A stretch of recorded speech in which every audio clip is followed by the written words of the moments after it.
How to turn on or turn off drawing assist on Samsung Galaxy S26 Ultra. Let's start the video. First of all, go to app library. Here click on settings app. Now in setting, scroll down and click on general management. After click on general management, scroll down and click on Samsung keyboard settings.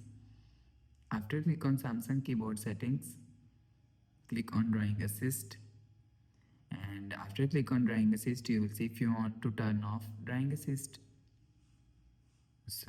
click on drawing assist. If you want to turn off drawing assist, turn off this button.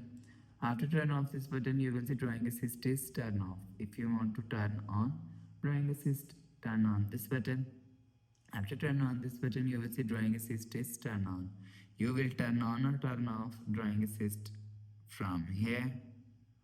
After the process, go back to home screen. So that's how you can turn on or turn off drawing assist on Samsung Galaxy S26 Ultra. If you like the video, please subscribe. Thanks for watching.